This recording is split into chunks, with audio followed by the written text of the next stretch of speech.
1, 0. Good morning, everyone, and welcome to the 4th edition of Calaveras Grown Live Tours. Here we are at the honeybee hive visit at Manzanita Ridge, and we're going to enter a honeybee hive today. Honeybees are known in Latin as Apis mellifera, and we humans have been working with honeybees for about 12,000 years. They're the only domesticated insect on the planet. And they live in hives. This whole, all of these boxes together is called a hive. And I think it's important to remember that the honeybees themselves are actually not really individuals. They're more like the cells in your body. The individual is the entire hive, the queen and all those cells, all those worker bees. There's 3 types of bees in a honeybee hive, and we'll see at least 2 of them as we enter it today. The one that you usually see out working is the worker bee, and she's an infertile female that pretty much does all the work in the hive. She does the cleaning, she does the gathering of pollen and nectar and the materials to make the propolis, and she cares for the eggs, cares for the queen, does, like I say, most of the work in the hive, and is therefore called the worker bee, and she's an infertile female. Then you have the queen bee. There's just one of those in each hive, and she lays the eggs. She's the only fertile female in the hive. And then finally the drones, which are the male bees, and they don't actually do any work over the course of their life. Their sole purpose is to mate with the queen, and that only happens one time in her life, when she leaves the hive on her mating flight, flies up towards the sun, and the drones fly after her, and many of them mate with her during that flight. Actually, the more drones that mate with her during that flight, the more different sperm genetics she gets in her spermatheca, which is basically like a shell-shaped, an ocean shell-shaped organ where she stores the sperm over the course of her life. She mixes that sperm so that there can be diverse genetics throughout the hive, and that actually, so the more drones she mates with, the more diversity there is in a single hive, and the more resilience it has to disease and pest issues. Just want to say I haven't even been in this hive this season. Some of the other hives we have been in, but we haven't been in this one, so we're going to take the opportunity to go in. But first thing I always look at when I'm going into a hive is just to check out the entrance and what's going on at the entrance. Here we see the bees are really calm. They're moving in and out, but one thing I don't see at this entrance is a lot of pollen going in and out. So when we'll hopefully see some pollen on the bees inside and try to get an up close of that. But pollen is the protein source for the bees. So that's what the brood, the baby bees, eat while they're going through the metamorphic process in their cells. They eat a mixture of pollen and a little bit of honey called bee bread that the worker bees feed to their brood, to essentially their baby bees. And when we see pollen coming in large quantities, actually this one here has a little bit of orange pollen in her pollen sacs. That one had a little bit of yellow pollen. But we know that when we see pollen coming in, that the queen is most likely laying, because that means that they're having to feed the baby bees. If we don't see any pollen coming in, then we can be a little bit concerned about the hive, and because that means they're only bringing in honey, because honey is what the adult bees eat. And if they're not rearing any new young, then they won't be bringing in pollen. So it is a little concerning to me that I'm not seeing a lot of pollen come into this hive, but we'll just have to see what it looks like inside. There probably a lot of the pollen has been washed out of the flowers from that beautiful heavy rain that we just got, so it might take a day or two to replenish itself in the flowers. But basically I observe the entrance, make sure there's not fighting going on, make sure they aren't annoyed with me just being here at the entrance, because then that's probably not a good time to open the hive and really disturb them. But they seem relatively calm this morning. This was actually a swarm that just alighted here last year, and that's why it's kind of stacked up in this funny way, because they just moved into a box that was randomly set here, and we just kept them here after that. I'll mention the smoker now. The smoke, everyone kind of knows that beekeepers and a smoker go hand in hand. And you want a nice cool smoke coming out of your smoker. You don't want a lot of heat there. And you never want to smoke too much. But so why do we use smoke? Why do we beekeepers use smoke when working with the bees? Well, the main reason is that it actually makes the bees think that there's a problem in their hive, kind of like the house is on fire. And so they're going to carbo load. They're going to eat a bunch of honey. And that's going to make it, one, very difficult for them to sting, because they can't manipulate their body in a way that's easy to sting. And two, it's going to make them a little bit lethargic. And that actually keeps them a little bit calmer. It's just like after a big meal, we humans don't want to get up and do a bunch of exercise, or, you know, probably after a big meal, you're a lot less likely to get in a fight than if you're starving hungry. And the same is true for the bees. So that's why we use the smoke. So I start with a little smoke at the corner of the hive, and I wait and see if it comes out the other side. And I didn't really see much coming out there, because actually the bees have a circulation pattern established in their hive to where one side of the entrance is going to be in and the other side is going to be out in terms of ventilation. So let's see what happens there. Now I got a little smoke coming out this side. And there's more smoke coming out that side again. So it might actually be this side. It's a little hard with this breeze to know exactly what it is. But just to, what the circulation pattern is. We don't want to smoke them too much. But you can see that smoke just came out a few seconds later after I put it in. So we've determined that this is the intake of their ventilation system, and this is the exhaust.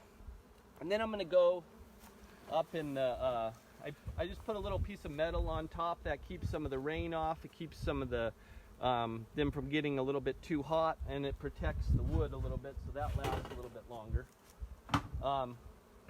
In my back pocket right now, I've got this hive tool, and I'm just going to crack the lid here, and then I'm going to smoke them a little bit in the top in case we didn't get any smoke there. Let them rest in there for a few seconds. I remember once when I was in high school keeping bees, I thought, oh, I don't need the smoke, and I worked them kind of like I am right now, and I got stung quite a bit. So the smoke actually helps a lot. I haven't done that since then. We got a little frame stuck in there. Got some nice full hive of bees, a lot of honeybees in here. And we'll just start at the edge, break out a frame. Got one in my shirt here. They get a little annoyed when they get covered. She's going to sting me, so I'll just get rid of her.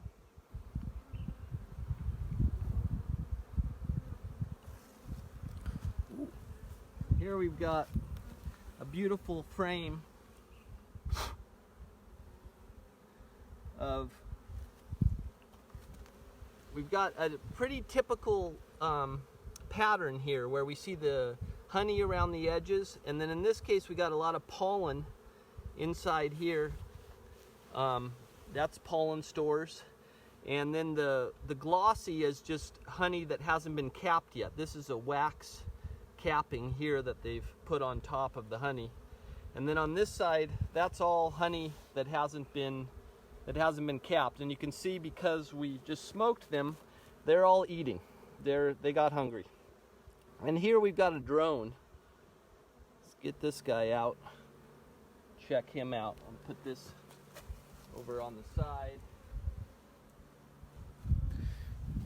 Check out this little drone. So that's a male bee. You can see he has very big eyes.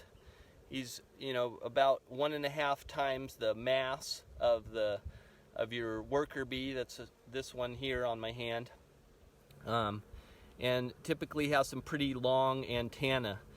But the main way to tell is the eyes and the very fuzzy thorax that these the male honeybees have.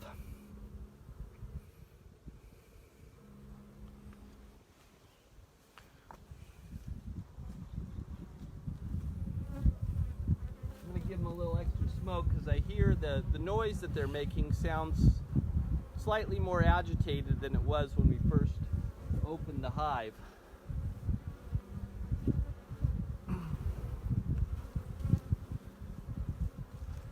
So then here we've got some interesting things happening here on this frame. So these are all drone, this is drone brood here. All these large cells that they've built. And then here is probably where eggs are being laid. I don't know, just blow on them a little bit. That may be really hard to see from there, but actually at the bottom of each one of those cells, I can see what looks like a tiny grain of rice. And that's actually an egg. That's an egg that is a worker bee egg, and it's going to grow up, and in approximately 28 days in that little hexagonal cell, one moon cycle, it's going to metamorphosize into a adult worker bee. One of the things that I can do with this drone brood is check to see, probably a lot of you that might be watching have heard of Varroa mites, the Varroa destructora, and they're a serious problem in honeybee hives. They live on the thorax of the bee and suck the blood, and actually it's interesting, it's kind of nice, they prefer the drone brood because it's larger to breed in, the Varroa mites do. So the Varroa mites actually breed in the brood, and they prefer the drone brood. So we can open up the drone brood and see how many mites we have in the hive. And they're actually at the, maybe impossible to see there, but on the very tip of my hive tool, I've got a little Varroa mite. So now I've opened about 3 of these drone broods and found 1 Varroa mite. I typically open 10 in a hive. Oh, see, but no, just in that one alone, we have 3 Varroa mites. Now, one thing that can be done is to remove the drone brood, to remove some of that Varroa. You can see those nasty little tick-like creatures right there, and you can think about an organism that big is painful when it bites us humans. How much damage it must do to the honeybee is really something else. But so we've got 4 in 4. We've found 4 Varroa mites in 4 of the drone larvae, and that's actually a mild case so far of Varroa mite infestation. I'd say if there's 1 in each, then there's not 1 in that one. If there's 1 in each drone brood, or an average of 1 in each drone brood, then that's kind of an average case. But actually, we just got 3 more. I think now we're at 7 open, and we've got like what 9 mites or something. So there's actually quite a few mites in this hive.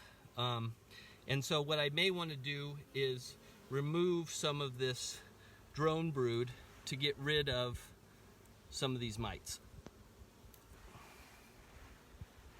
Drone brood is also actually a delicacy in Korea and maybe in other parts of Asia, and I often eat it myself. It's very protein rich. But I'm just gonna carve out some of this drone larva, and we'll let those mites perish so that the bees can have a little easier time of life.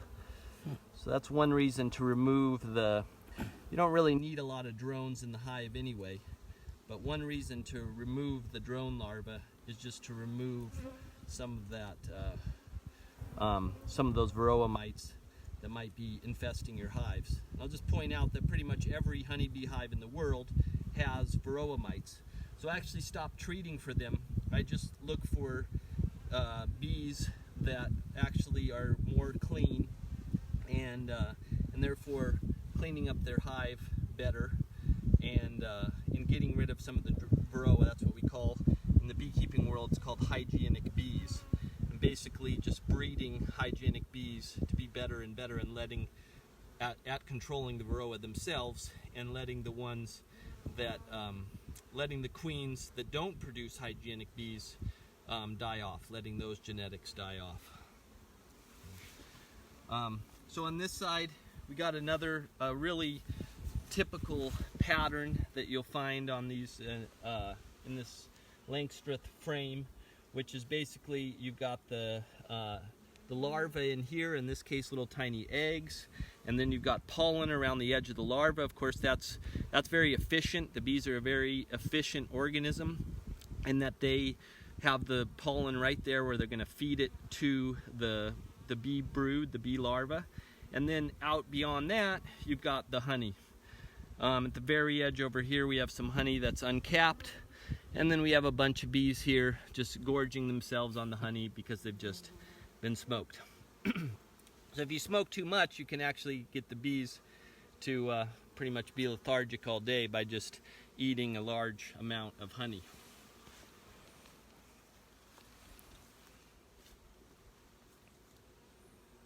Put that back in there. I just leave one frame out to create a little space.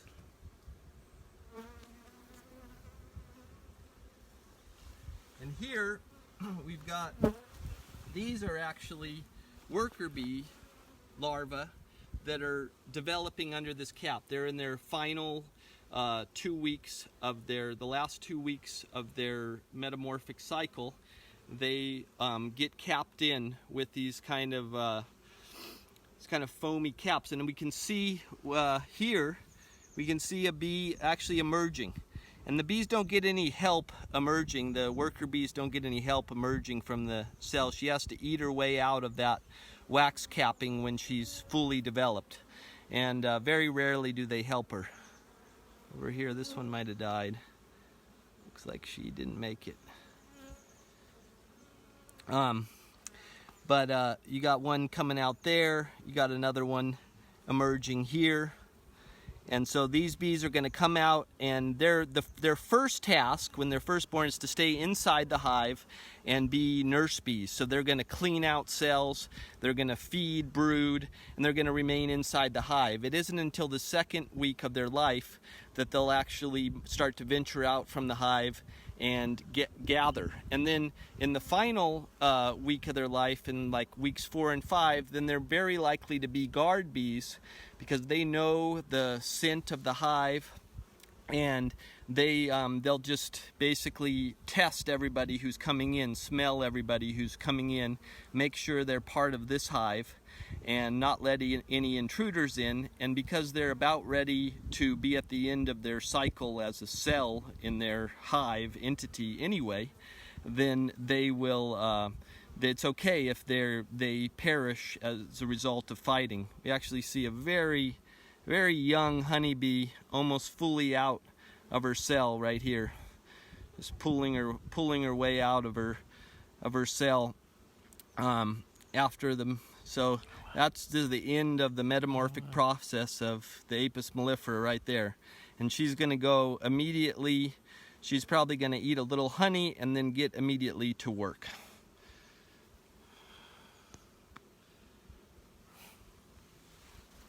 I'm just going to, while I have the chance here, I'm going to scrape off some of this most likely Varroa-ridden drone brood and just get rid of a little bit of that.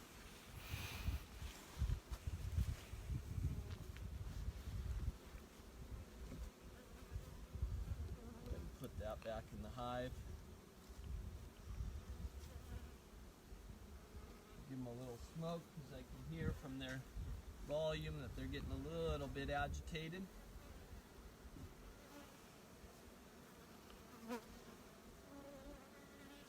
use propolis. This sticky substance is kind of like the immune system for the whole beehive. So they glue almost everything together with it. So you can see they've kind of glued the boxes or the supers together with this propolis, and that's made mostly from the sap of perennial plants like pine trees in our region. This propolis is. And it's antifungal, antibacterial, and they use it to stuff holes, and they put a thin coating everywhere to basically keep themselves healthy. It's a major part of how the overall hive immune system functions. So on this side, we've got a little bit of honey. This uncapped honey, we got a little bit of pollen, and then capped honey around the edge. And then over here we have again a bunch of beautiful worker brood, probably ready to emerge fairly soon. They'll start eating themselves out of there very soon. There's a new young worker bee, just crawling around for the first time, and then we've got a little honey at the edge and a little pollen at the edge there.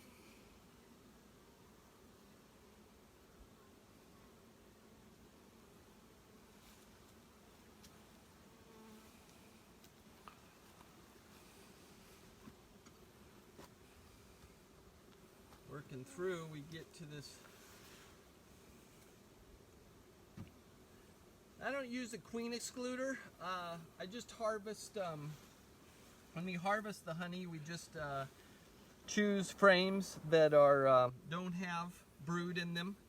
And typically the queen likes to move up, so actually often we find the honey down in the lower boxes. But I find that with the queen excluder, there's less movement in the hive, less circulation, and therefore the bees don't produce as much honey given the resources in the environment. Of course, the bees don't actually produce, that's interesting because I have a little tacton fly on my finger right there. That's a little aphid eater right there. That's a beneficial garden insect. But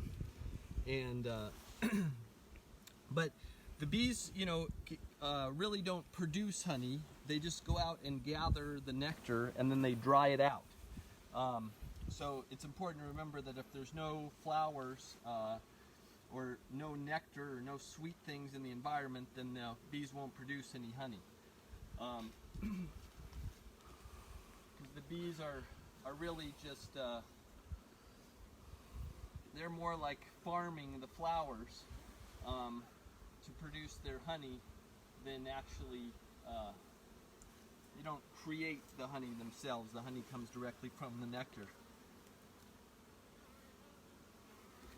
When you get stung, like I just did in the face, it's good to not pinch the stinger out because you don't want to push all of that venom that's in the little sac on the stinger into basically you're like plunging the syringe if you pinch it.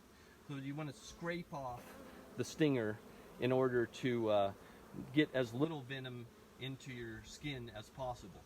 Of course, if you're allergic to honeybees, then you definitely need to wear a bee suit while you're working with the bees and make sure it's zipped up very well. We got a little more drone brood to remove here.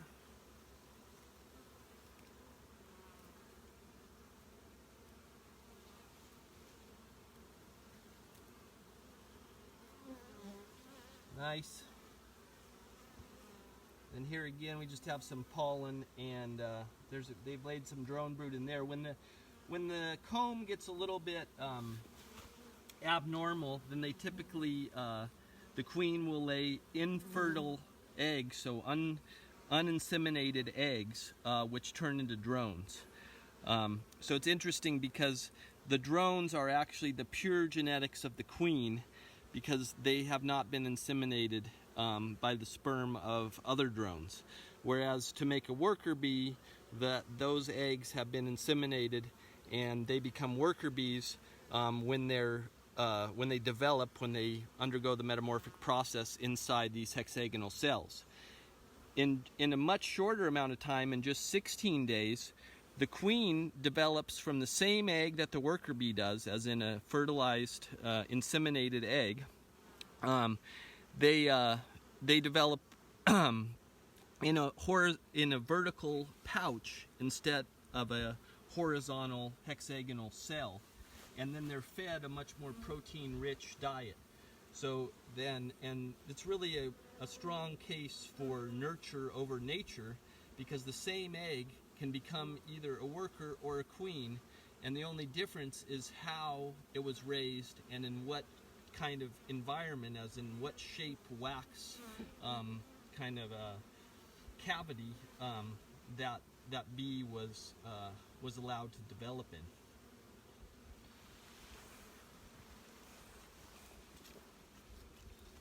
That bag, it looks like the queen hasn't been working over on that side of life, so we're going to go ahead and give them a little more smoke because they're getting a little agitated. A little more smoke at the entrance. I'm going to put this frame on the end over back in.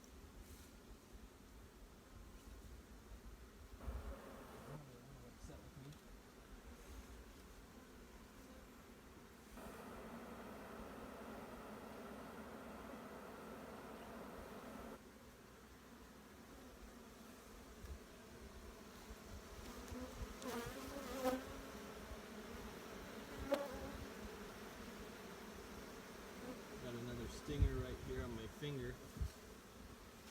Might be interesting to take a look at. Can you see that? Yep. So that's the nice. Basically, we've got the syringe and the needle, right? And that's this part of it here. Put it on Wade's finger right there. Now the syringe is going to be on the left. That's the sac of venom. And then the little stinger, very similar to a needle.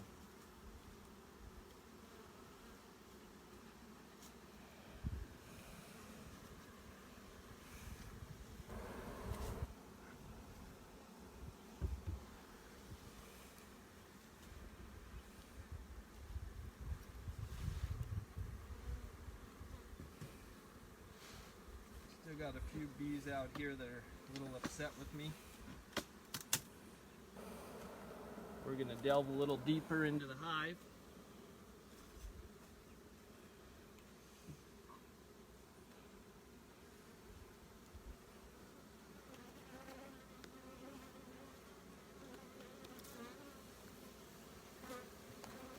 My sleeve here. I know she won't like that after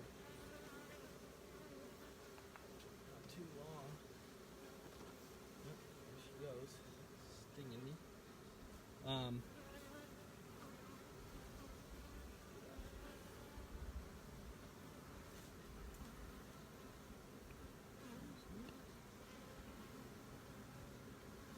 Here's a delicious little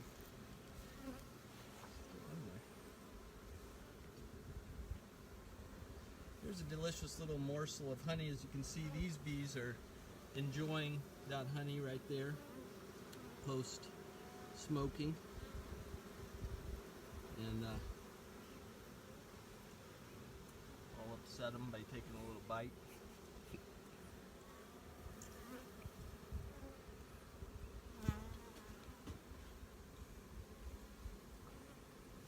Let's see what we got going on in here.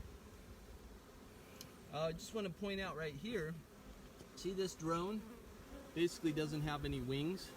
Well, that's because there was probably 3 or 4 Varroa mites developing with that drone. So that drone's really not gonna do any good, and it's just really a drag on the hive. And it's just a good example of how these Varroa mites are such an issue. But like I say, we just try to work with strong genetics and to breed more and more hygienic bees. And this hive's still full of bees, still very healthy, so I'm not too worried about the level of Varroa infestation that we have going on in here. It's pretty common.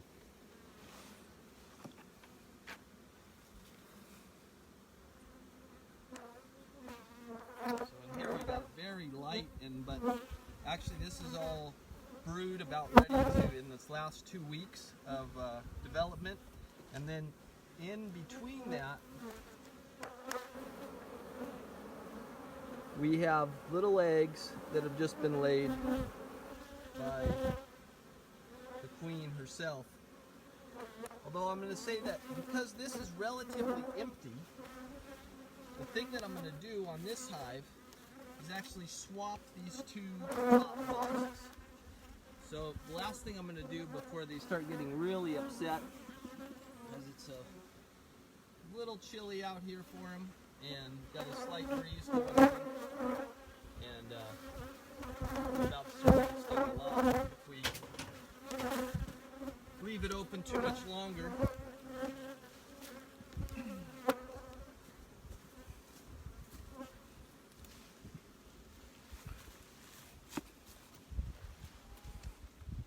Take off this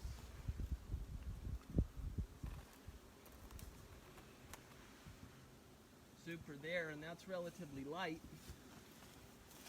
We have a lot of honey like this, like the top super did. Honey is very heavy substance, especially compared to the brood and the wax, so you can really tell how much honey is in there. Let's just check out what's going on down here.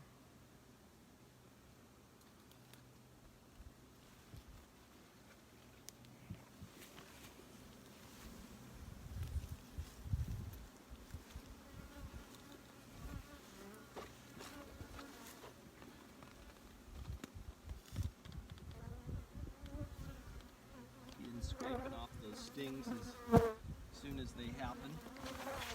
So here we've got a lot of stored pollen, which isn't the best.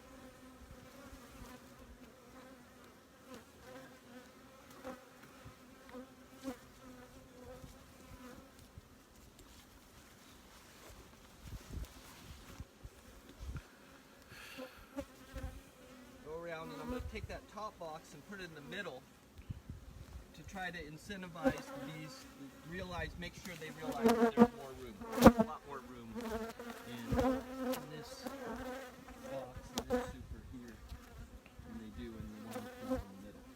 And that's a common technique to switch top two boxes, or even to switch all the boxes. And then I'm just going to gently set the lid on and let that go down on top of those. These, put the metal back on. And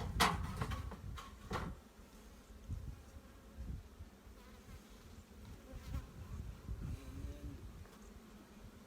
your little here. Just a little weight on top of there.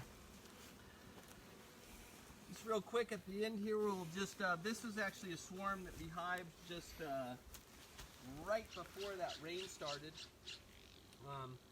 Was flying around. I was actually hanging laundry, and it flew over, and I saw it fly up this way, and then it flew down the hill here and kind of got pushed down towards the ground by the wind, and then finally it looks like the queen got pretty tired and she alighted in a broken oak tree. And we took the bobcat over there as a ladder, and and plucked out this swarm that was about the size of a basketball, which is a really nice size swarm.